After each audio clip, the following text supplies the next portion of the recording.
Vous allez nous expliquer comment on peut entraîner notre cerveau pour qu'il reste jeune. J'imagine qu'il y en a beaucoup qui sont intéressés de vos explications ce soir. Oui, absolument. Et il y a un certain nombre de principes qu'il faut retenir. C'est pas très compliqué.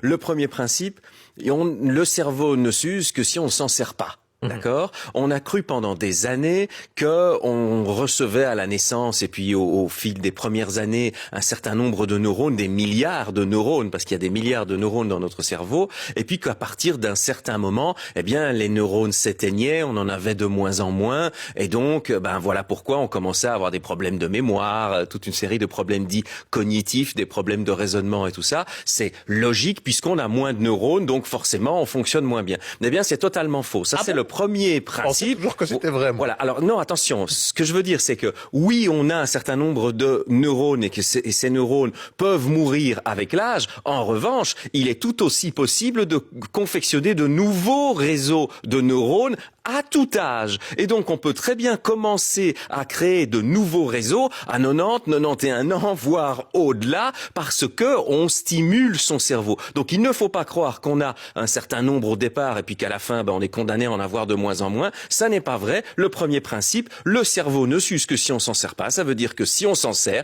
eh bien, on peut le maintenir jeune. Premier principe. Le deuxième principe, c'est qu'on peut le maintenir jeune en le stimulant de plein de manières différentes. On peut avoir des interactions sociales. C'est très important d'avoir des interactions sociales. Il est très important de faire, on va dire, du sport cérébral, des mots croisés ou autre. Mais pas que ça. On peut apprendre un nouveau langage, par exemple. On peut apprendre à jouer au Rubik's Cube et autres. Mais attention, on oublie souvent, et c'est ça le deuxième principe, l'activité physique. Quand on fait une activité physique, on stimule énormément la fabrication de nouveaux réseaux neuronaux. Donc ça, c'est le deuxième principe. Attention, ne surtout pas négliger l'activité physique, elle est primordial. Et puis le troisième principe, il est très simple, il est de se poser la question à partir du moment où on sait que c'est l'activité physique, pas forcément le sport de haut niveau bien sûr, mais que l'activité physique permet de stimuler le cerveau, quel type d'activités physiques sont-elles les plus favorables par rapport à cet événement-là ? Eh bien, il y a eu des recherches qui ont été réalisées en Allemagne à ce propos. Les chercheurs ont demandé à un certain nombre de volontaires de participer à l'étude et ils les ont regroupés, c'est des gens relativement âgés, et ils les ont regroupés en trois catégories différentes. En fait, il y avait trois groupes différents. Un premier groupe, c'était un groupe qui ne pratiquait pas d'activité physique.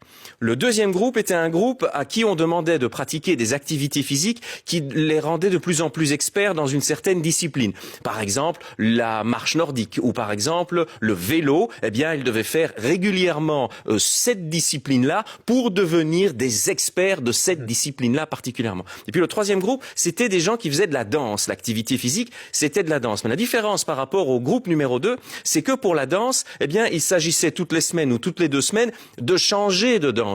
Donc, faire un apprentissage d'une nouvelle danse. Une semaine, c'était le jazz. Une deuxième semaine, c'était peut-être le quick step. Et puis, il va y avoir le tango et puis la valse. Donc, à chaque fois, des apprentissages différents. Et puis, donc, bien évidemment, qu'est-ce qu'ils ont fait? Ils ont demandé à ces différents groupes de participer à des activités pour mesurer leur capacité cognitive, leur mémoire, leur capacité de raisonnement. Bien évidemment, on a constaté que ceux qui ne faisaient pas d'activité physique étaient très en dessous des deux autres. Et parmi les deux autres groupes, à votre avis, quel était le groupe qui fonctionnait le mieux? Ceux qui variaient des Bien entendu, ceux qui variaient, donc le groupe des danseurs. Et donc, la règle est très simple. 1, utilisez votre cerveau. 2, pratiquez de l'activité physique. Et 3, variez, essayez d'apprendre des nouvelles choses. Vous allez conserver votre cerveau jeune plus longtemps. Eh bien, voilà de bons conseils. Merci à vous, Patrice Goldberg.